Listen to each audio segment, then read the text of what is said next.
Hey guys, what's up? It's your girl Che, and I am back at it for you with another video. However, I just banged this again. Today is going to have a little bit of a different theme to it. I am going to be doing this bright orange makeup look. But in order to tell this story, I wanted to feel more safe. I grabbed Matt's hoodie out of my car. This is the one that stays on my passenger seat 24/7 because that is his seat and it will always be his seat. But you can do this glam look with anything. It's a really beautiful autumn winter color. I mean, it's beautiful. You'll get to see the tutorial in the video as I describe to you the craziest murder story,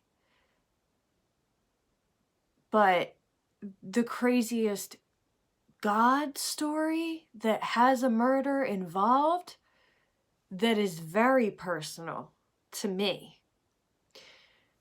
That's really all I can say. But please watch till the end. There's so I backtrack in the beginning to give you guys details of what happened prior to when the final statement comes, the wow factor.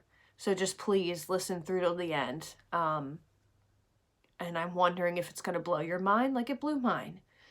So yeah, you guys know what to do. Stay tuned because it's coming up right now. See you guys in a second. All right, guys. So it's me back in my full Matthew armor, like I said, in the Flyers hoodie. I decided to do more of like a sportier type look. Matt was he was an ice hockey player since he came out the womb. Let me just tell you that. I'm probably going to try to insert like a little picture or a video clip of him somewhere in this, either at the end or in the middle of him. He could just take a puck out into his driveway a stick out into his driveway, and he would even take little round light aired balls and just bounce them, flick the stick upside down, bounce it, like he was just, the way he handled it, like he could flip the stick backwards, he would spin around and shoot it, like he was a natural. So in this Flyers hoodie, what better look, like I said, than to do the orange? And on Tuesdays, sorry I missed out, like I said, for Tati Tuesdays, I wanted to get something affordable up rather than always using an expensive palette. But let's get into this. So the first shade that I used her theme Story, which we already did Poet, and then we did Memory, the black one. Now we're hopping over to Story, which is this orange one. I already did this whole side, so here's the odd part. But my whole face is done, except for I did the highlighter over here, brow bone highlight, which still needs to be done over here, but after the eye look is done. So the first step that I did, don't laugh, Scotch tape, bitch. Like I always say, I mean, it's my best friend when I'm doing a look like this.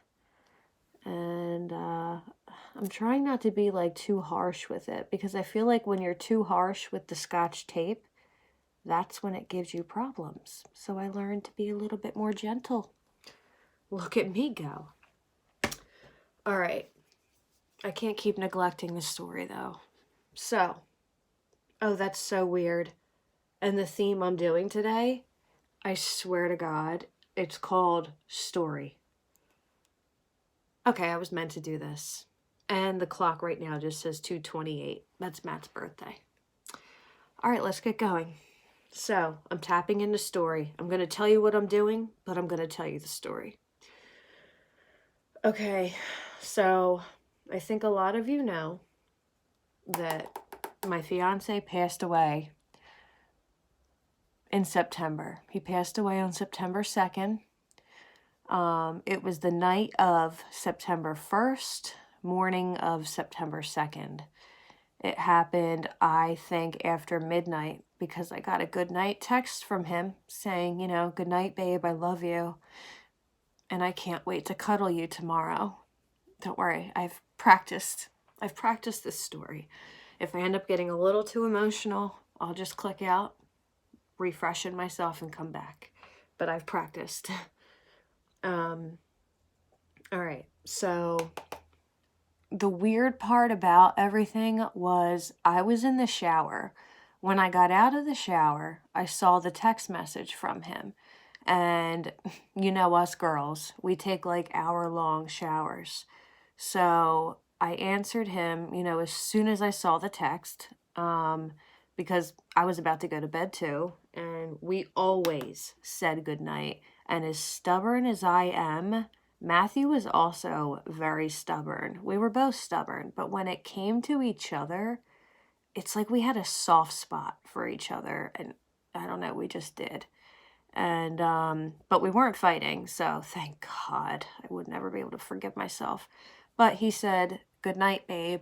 I love you. I can't wait to see you tomorrow and come cuddle you." Which we always used to say that, like, even after 3 years of dating, snuggle time was like our favorite. I'm 32 saying snuggle time, and I'm being dead ass serious. I'm just building this orange up, by the way. So he texted me saying, "Good night, babe. I love you. Can't wait to see you tomorrow. And come snuggle your butt, And I answered him. And I said, "I love you too." I said, "And I'm excited for tomorrow too." I said, "And you better get here quick. I can't wait to snuggle you either. Love you. Good night." And when I woke up the next morning, which is weird, I didn't sleep well that night, but I had just gotten a really good text from Matt. It seemed like everything was fine, so I wasn't really thinking anything of it in the morning. Until I went and I looked at my phone. I'm just looking for a smaller brush here. I'm switching over, going up to the orange sequin one. It's a little bit darker than this orange. So when I woke up in the morning, I looked at my phone, and we had the same exact phones, me and Matt. So when one of us would read the message, like you could tell when the message was delivered, because it would have one check mark next to it. When the message was read, it had 2 check marks next to it. I'm not sure what it was. I think it was like I don't know. It was one of those phones. It came with like a stylus. It was really, really nice. We bought it because we got into an argument, and he broke my other phone, which, hey, I can't say I'm not guilty of the first round of having to buy us phones. When we fought like cats and dogs, but it was literally like, I don't know, we had like 3 of those huge blowout fights a year, and the rest was just bliss. It was just easy. It was so easy to just get along with him. I'm going to cover my whole lid with this. So I look at my phone and I realize there's no double checks.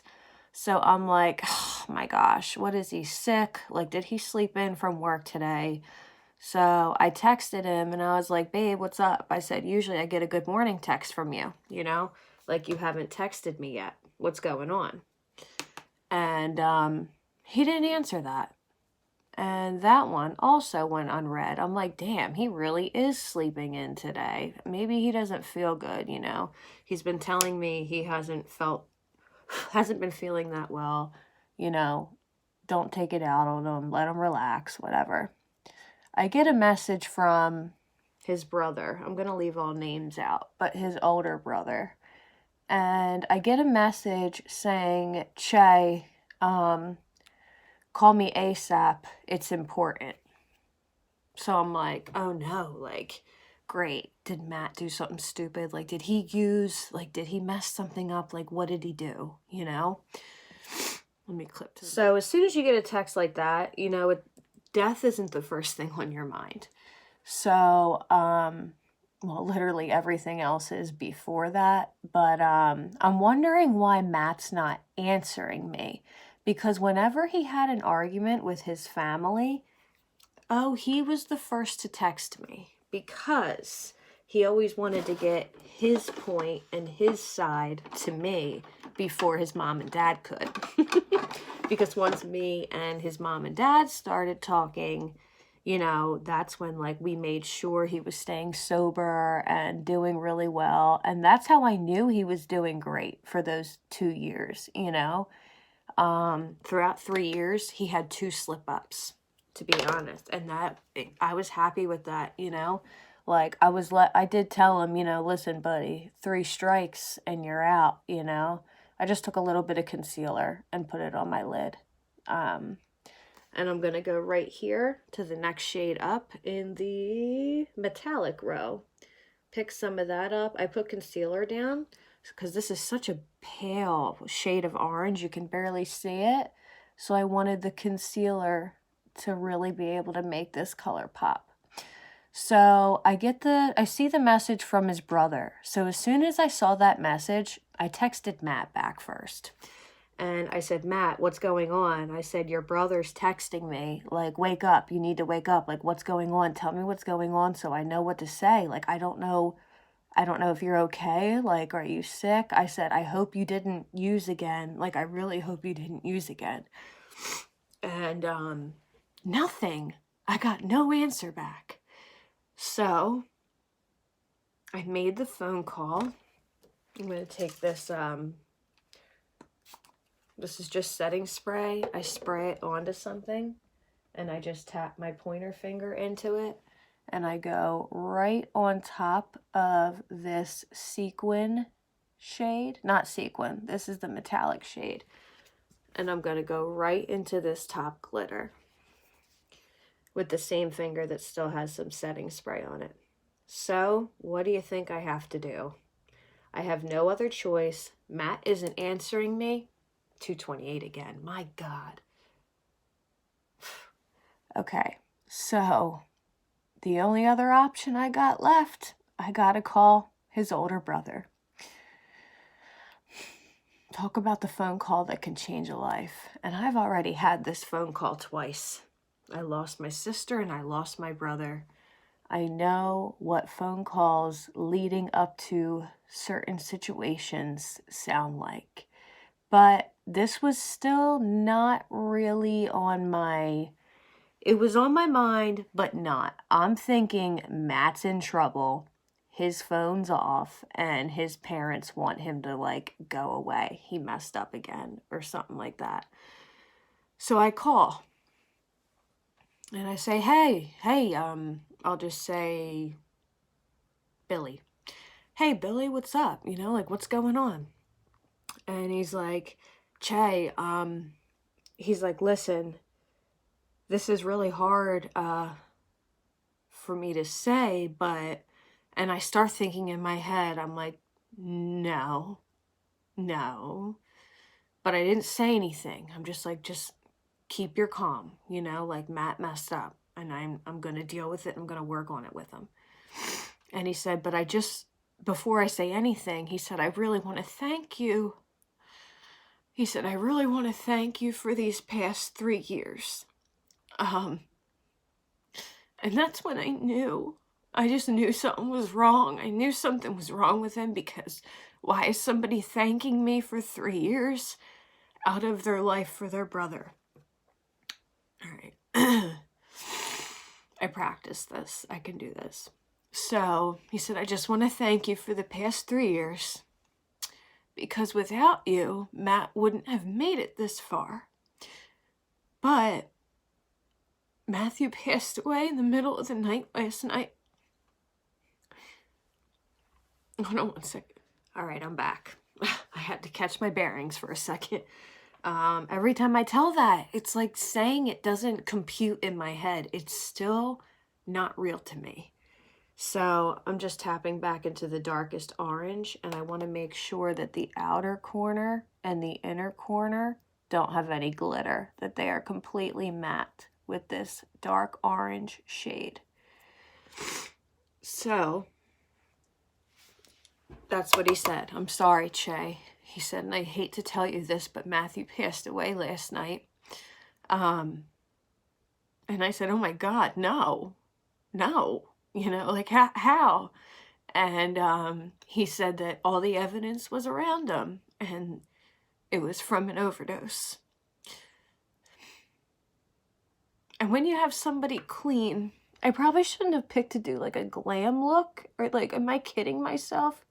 I picked to do a glam look. I wanted to do orange for him and flyers, but probably should have done this on a totally different story time, but I'm already in it. So he said, I'm not sure all the details, but you know, we know what it was. We found, you know, the evidence surrounding him.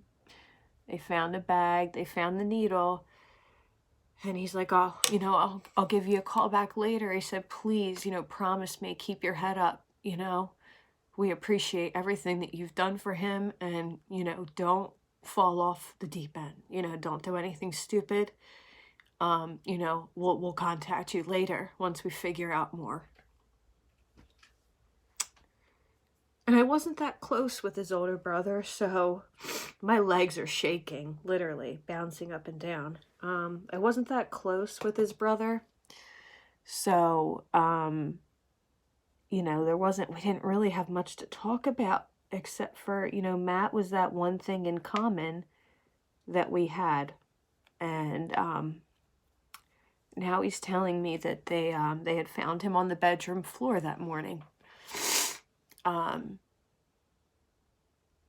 Caved over, I guess. And I said, well, can't you Narcan him? Can't you do anything? Like, what are you guys doing, you know? And he said, no, Che. He said, it's way too late for that. He said he passed away late last night. He said, he's long gone. He's long gone. And that's a sentence I'll never forget hearing, when somebody tells you that somebody is long gone, especially the person that you were going to marry. So I'm dipping my finger back into this setting spray a little bit, and I'm tapping it right in the middle of the bottom of my lash line, my lower lash line, and looking upward, just getting it a little bit sticky. And I'm going to put glitter right in the middle, just like I did on the top. So all I remember was hanging up the phone.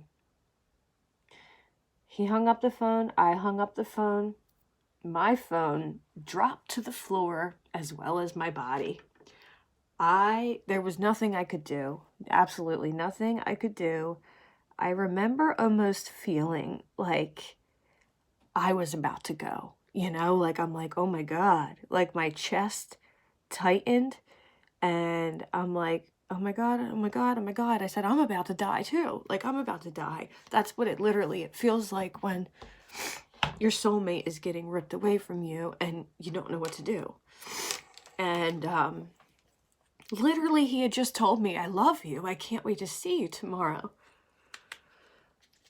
All right, so the crazy part about all of this is I'm putting a coat of mascara on. Sorry, the low power button came up. See, everything's trying to get me not to get this story to come out. I might have to plug my phone in. I'm taking my Ciate London triple shot XXL mascara and placing this on. I also did my waterlines. So, none of us knew who did it, right? And that is what bothered me the absolute most. It was down to 3 people that could have done it. From what I've heard recently, you know, through Matt talking about certain people, what I may have seen pop up in his phone at certain times, you know, there were 3 names that I knew of that could have done this, that could have killed my fiance, basically. Murdered him. Even though it takes 2, in my mind, this person just gave my fiance, because the toxicology report came back, 0% heroin, 100% fentanyl. They gave him a straight bag of fentanyl. Nothing mixed with it. So let me go grab my lash, and I'll be right back to finish this ridiculous story that turns out crazy. All right, so I just put glue on a lash. I went and I did my little wing, and that liquid liner that I put up here for the wing, I took it along the lower lash line as well.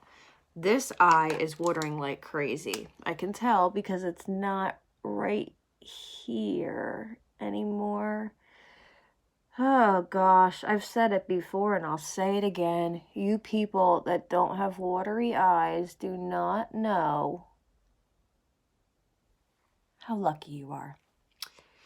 All right, so I'm just going to take this lash glue, and what I like to do, I actually cut mine on the inner corner so nothing touches the inside of my eye because that also makes it water. But I take the glue and I do little tiny dots of it. And this has really, really been helping my lashes stay on. I mean, I guess so. I'm putting glue all over my eyelid. But I'm just putting it in little dots, and I'm going to take a minute to explain more of the story while the lash and the dots on my eye dry.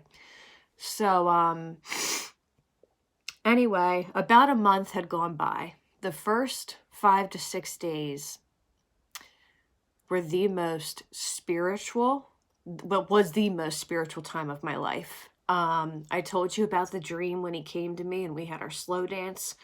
Full suit. Remember when he put his hand out? If you haven't seen it, I will link it in my bio. That is the first visitation dream I had of him after he passed away. I am still sipping on this wine, by the way. I refilled it. I need to like calm my nerves for this story. But yeah, so all right, about 4 days after he passes away, I had another visitation from him, and I'm laying in my bed. Something woke me up. I don't know what it was, but I was facing his side of the bed. He always slept on the left side of me. So I opened my eyes and I'm like, Matt, and like my eyes are open. I don't care what anybody thinks. He was in my bed. He was laying to my left. And I know I was going through trauma that week, but I wasn't prescribed even medication at this point yet. He was in my bed. He was laying to my left. And I looked at him. And all of a sudden, it felt like I had this power over him. Like I wanted to know who gave him that. I don't know what made this dream, what made that the whole determination of this dream. Like the first one was this beautiful slow dance, and all of a sudden I'm like, these are the stages of grief. You know, I'm angry right now. I want to know who just murdered my fiance, you know? And I know it's a 2-step process. I know. I don't need to hear that in the comments. I know that. I know he reached out to this person, but this person, if you're a friend, a best friend since childhood, and you know he's been clean for 2 years, and you give him a bag of straight fentanyl, you're not a friend. You're a piece of shit. So anyway, I look at him, and all I do is I put my hand out. Hope you can see. Yeah, I put my hand out, and I put it right on his chest. My hand is on his chest, and he is in that same teal blue shirt. You can barely see it up there. That same teal blue shirt right here that he has always visited me in. Anytime it was a real visitation dream, when I saw him for real those 3 times, he was in that blue shirt every time.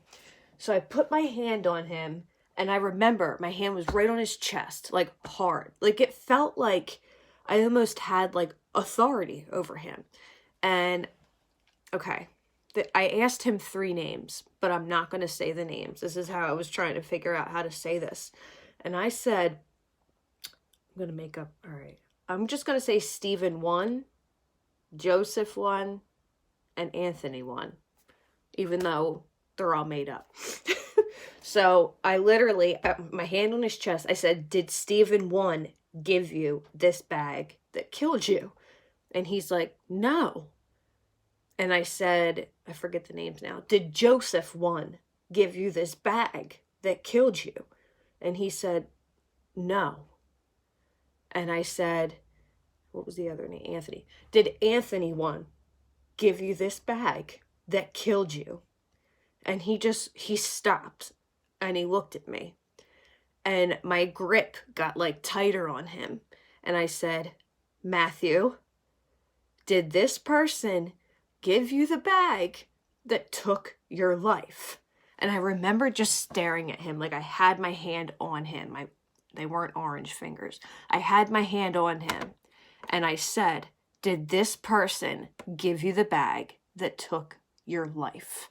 Like I don't know what came over me. I was in full authority over him. And all of a sudden, his bottom lip started quivering, which he always does when he starts to cry. And then his eyes started to tear. And he literally was like, like he started crying and he went, and then his eyes started to tear and he was like, yes.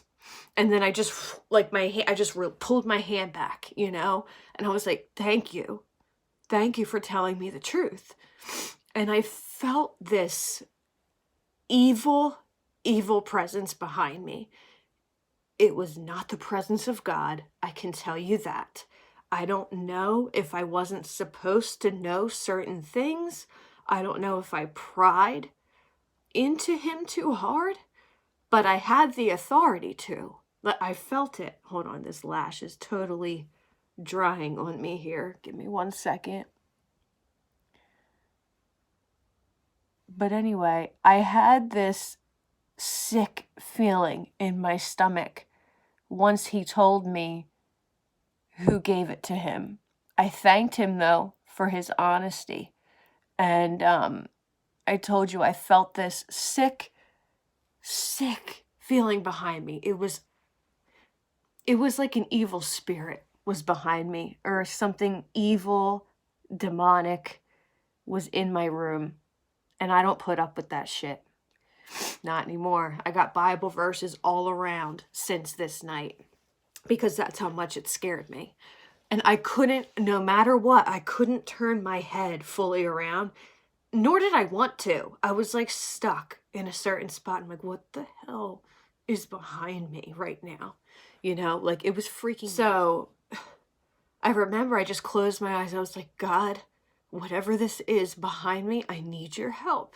And I look back at Matt, and Matt morphed into this. It wasn't Matt anymore. It was the drug addict Matt, not the beautiful Matt that just told me the truth.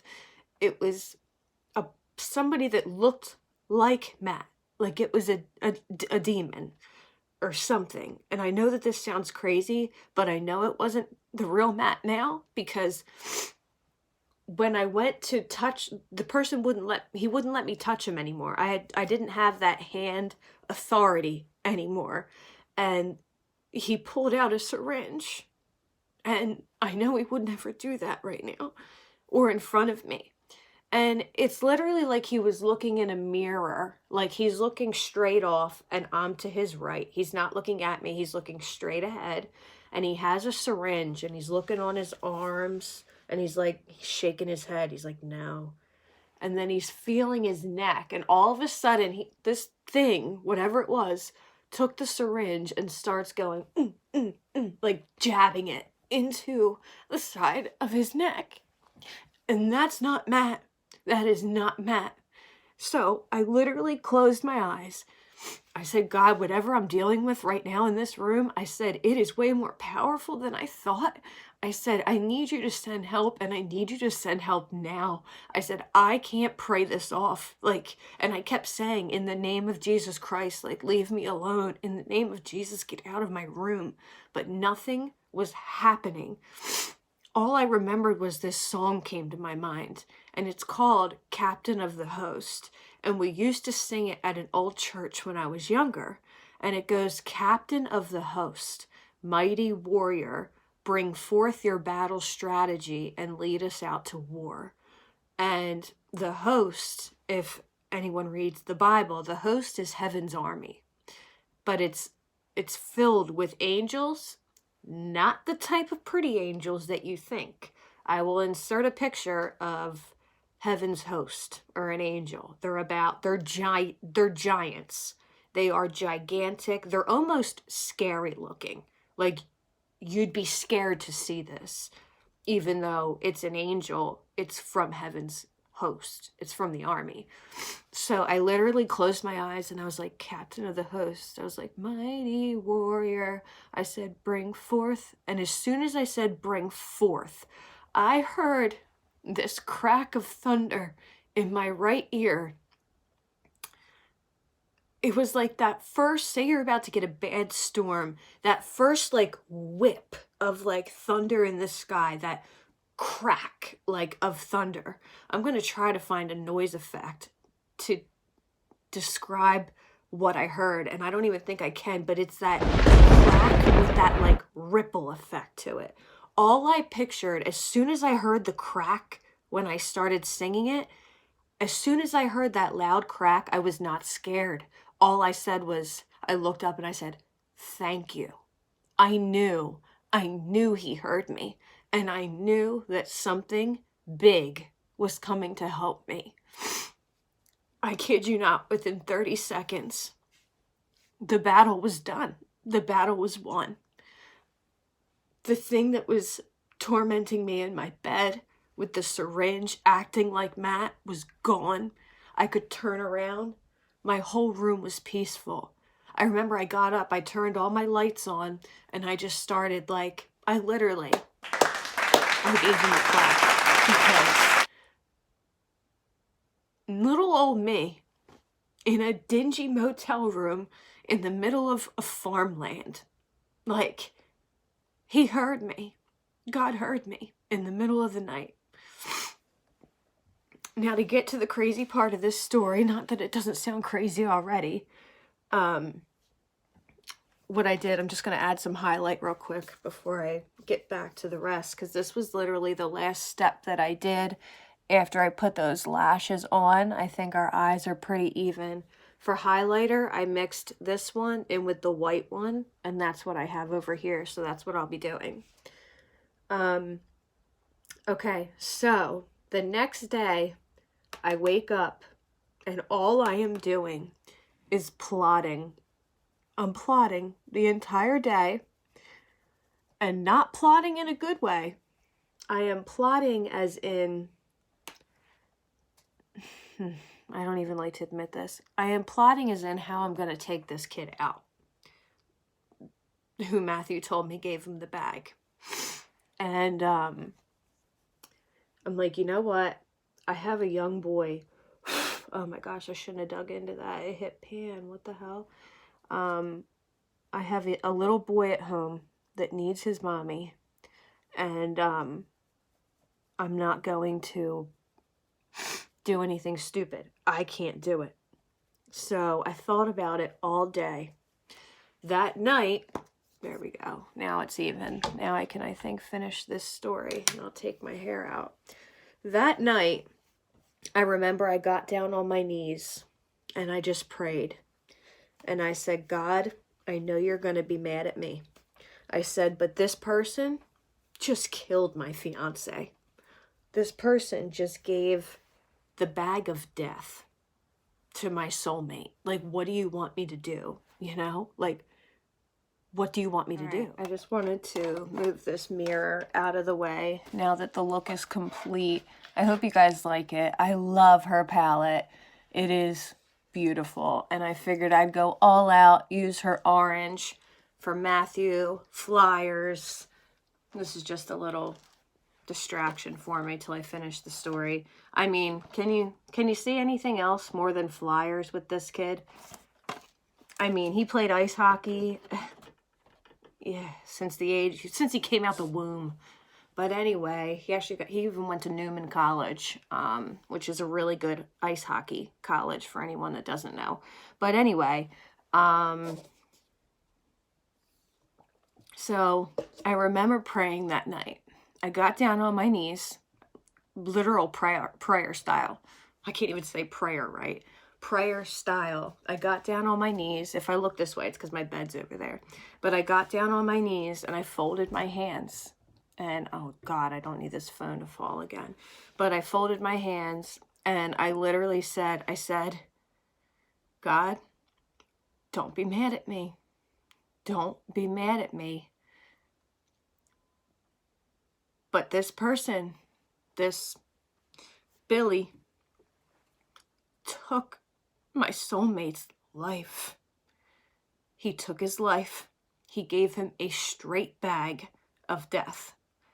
And I have to do something about it, because I know that Matt would fight for me, and I have to do something about it. Please don't be mad at me.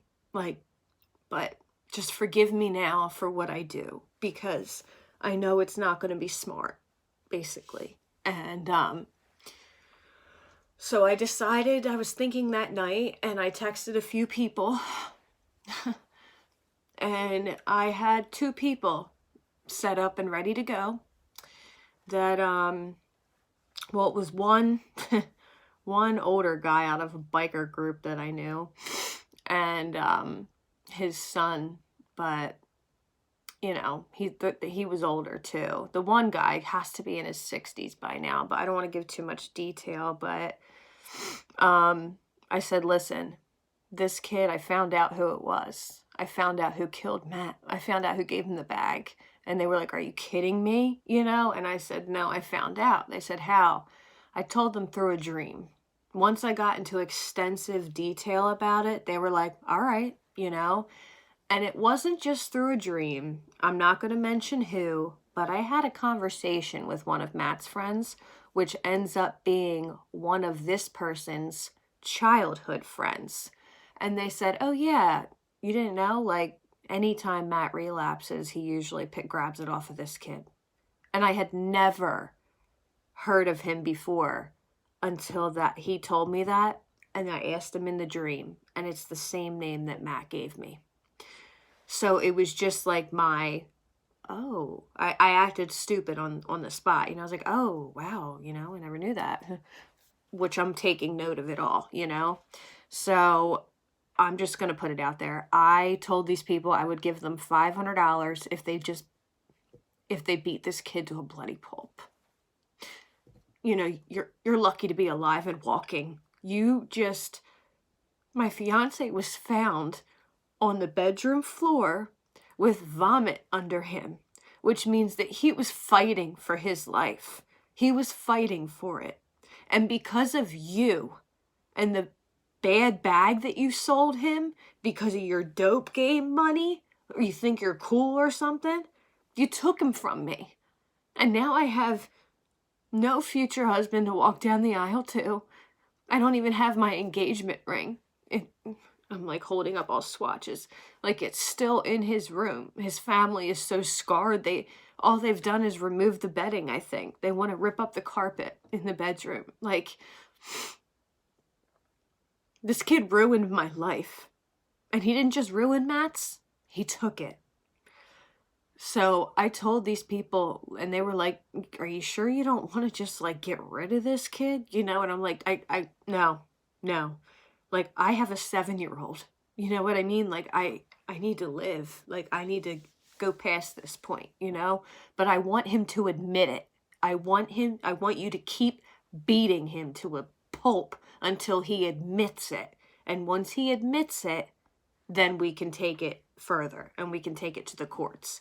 Because the cops wouldn't do anything about it, because this toxicology report in the state of New Jersey, if you have more than 2 drugs in your system, they won't look into it. So he was prescribed Suboxone. He took anxiety medication, Xanax, and then the fentanyl came back from the bag. So they wouldn't look into it, even though the other one was prescribed. Doesn't make sense. So they wouldn't look into it. So, needless to say, I went to bed that night. I was going to head to the bank first thing in the morning, drive to these people's houses, give them the $500, and I was just going to sit back and let it play out. It is amazing what God will do to stop you. So I woke up the next morning, and I'm nervous, you know, because I'm nervous. I just lost my fiance. I don't know what to do. I'm coming up with a reckless plan, and I'm about to lose $500 and hoping this works, you know? Let me grab it. It's on the floor I wrote it down before this, but I got to go to the next clip. Sometimes it overheats. All right, I got a card from somebody that said, so thankful that God has given me assurance of Matthew's salvation. I keep this on my wall, but I wrote on the back of it, because my Bible is underneath Matt's thing that is holding my phone up right now because my tripod's too far away. This table's too big. I got to get like a mini tripod to sit on the table. But anyway, I wake up the next morning scared to death. So I open my phone and I click on my daily devotional because this whole time, sorry, my hair, I shed more than a dog. That's why I'm going like this, because I'm getting rid of any dead pieces of hair. But, so I opened my daily devotional. Why? When I'm about to do this? Because I felt like I owed it to God, because I'm about to have some kid jumped. Like, what kind of Christian am I, you know? You want to know what verse my devotional was? Romans 12:19. And you want to know what it was about? Seeking vengeance. This is the verse that I got. The day I'm about to go give this man $500 to take care of something, I get this from God. After being on my knees the night before, begging him, telling him I'm sorry, and begging him for an answer. It says, beloved, never, never avenge yourselves, but leave it to the wrath of God. For it is written, vengeance is mine. I will repay, says the Lord. He literally, I wrote it down, but it's Romans 12:19. You can look it up. He says, vengeance is mine. I will repay, says the Lord. And then it said, never avenge yourselves. So I'm like, does God know what I'm doing right now?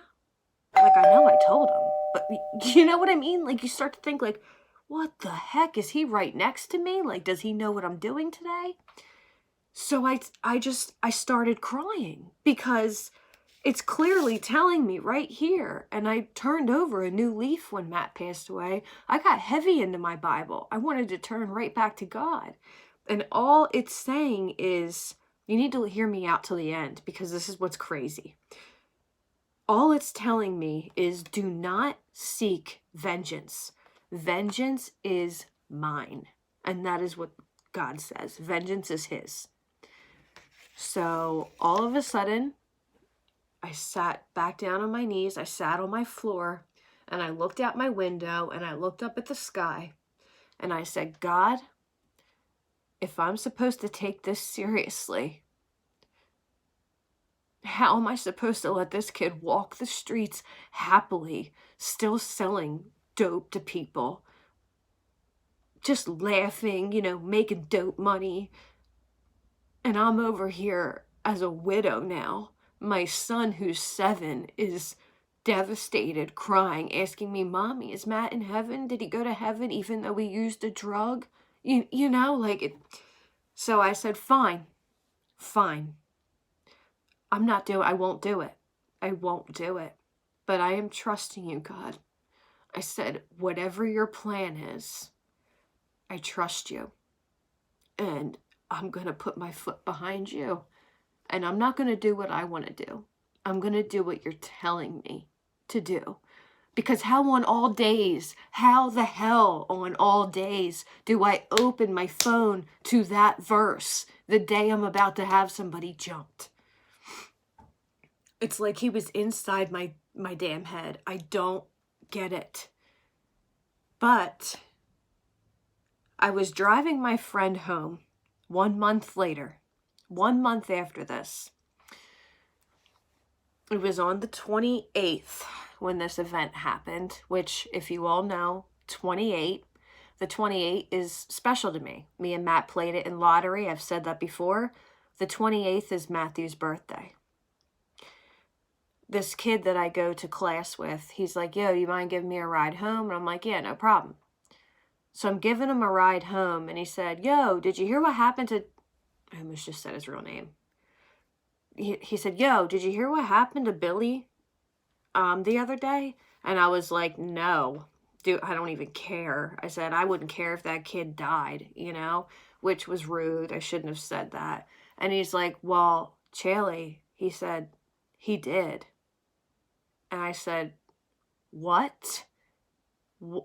What? Literally 3.5 weeks after I gave it to God, and on the 28th, which is Matthew's birthday, he said, yeah, he was in his work van and he was backing up into a parking spot in Philly, and 2 people came up and shot him, and he was murdered. He was shot and murdered. And before he made it to the hospital, when he got there, he was pronounced dead.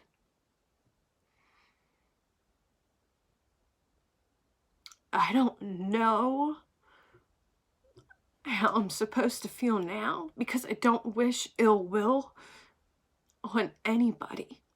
And then like 2 weeks after that, his older brother was in a convenience store. And I guess from all the trauma that had gone on with, you know, losing your younger brother, which one of the things I said in my prayer, I said, God, but he's not going to feel, their family's not going to feel what my family's feeling, what Matt's family is feeling. He's dead. Like, no matter what happens, even if he goes to jail, it's not the same pain. I want him to suffer like I'm suffering.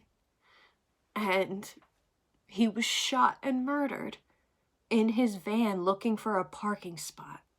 It's on a security camera. It's on the news. You see 2 people just run up, they shoot him, and run away. I sat in my car for 10 minutes, and I looked up at the sky, and I said, like, God doesn't like cursing, but I said, holy shit. And not only that, but he passed away on Matt's birthday, the 28th. And then 2 weeks later, his older brother is in a convenience store, and he drops dead of a heart attack. And anyone in this area is going to know exactly what family I'm talking about. But this is like the backstory behind it. And no, I don't know who the crazy 2 people were that went out and shot somebody. I didn't even want him dead in the first place. I wanted an admittance. But when you listen to God, there's nothing that could have happened differently. Like he said, vengeance is mine. I will repay them, says the Lord. And I said, fine, God. If this is real, you do it. If you're real, you do. Come to find out, the kid I was giving a ride home said, did you hear what happened to Billy the other day? And I said, no, I don't care, you know? And he's like, well, I think you do. You're going to.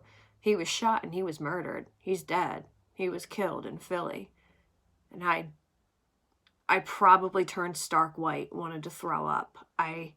But at the same time, I just looked up at the sky and I said, holy shit. Like I just said, like, oh my God. Oh my God. I listened to him. Vengeance is mine. And you know what I thought? Maybe the 2 people, like you can see it on security camera, they have these masks on, and there's a reward out, by the way, too. Not that I'm kind of up in the air about whether or not they find the people or not, because, well, actually, you know what? They do deserve to get punished. They do. But they have a reward out, and the 2 people, like, they didn't even try to steal the work van. They didn't go after, like, anything to do with him. So it makes me wonder if he sold something to somebody in their family and somebody died. And my phone just died, which is probably a good thing, because I got to go see my little man, and I am done this look. But I did look up Romans 12:19. I just grabbed my own Bible because I wanted to see what it said in mine. And it actually says, 19, Do not take revenge, my dear friends, but leave room for God's wrath. For it is written, it is mine to avenge. Vengeance is mine, I will repay, says the Lord. And then a verse down lower, do not be overcome by evil, but overcome evil with good. How I ended up there on a day when I decided to pay some people that I shouldn't have been talking to probably to beat this kid up is beyond me. But what ended up happening, I can't even put into words. I really can't. Let me move you a little bit closer. I have you on the tripod so you're not going to fall this time. But I really had to get that story off of my chest. And I really hope that you guys liked this this makeup look. This eye is watering like crazy, probably because I started crying. So of course it's going to make myself do that. But yeah, what I gave to the Lord, he delivered. And not only did he deliver, he blew my mind. And that is the story of the death of, I am not going to name because this is way too personal. I grew up in a small town. So did Matthew. Everybody knows everybody. But I had to get it off my chest. And I wanted to let you know of my spiritual, what started off as a spiritual visitation and seeing him in my bed and me planning to do something. And instead of doing what I wanted to do, I listened to God. And look what happened. Do you think I got even? And it wasn't me. But do I feel even? Yes. And do I feel better? Yeah, a little. It still sucks that Matthew is gone. And I'm going to have to live with that forever. But for all you people out there, if you know anyone that's selling dope thinking they're cool, time's up. Their game's not going to last too long before they give someone a bad batch, because all it is fentanyl anymore. So be careful to anyone struggling with addiction as well. I just wanted to let you know about this, the craziest murder story that I ever heard of that was personal to me while doing my Tati Tuesday makeup look that I skipped out on. So it was just this orange look with the glitter in the middle and then some lashes, which hopefully, see how bad my eye is tearing, oh my gosh, which hopefully you guys got to see that in the video. Don't look at my pimple, it's huge. But anyway, thank you guys so much for tuning in. I know that this was kind of crazy, but I had to get it out there and I had to let you guys know. Sometimes your own advice isn't the best. And if God is giving you a direct message, take it. Take the message. Listen to him and not yourself. I love you guys. Thank you so much for watching. I'll see you in the next video.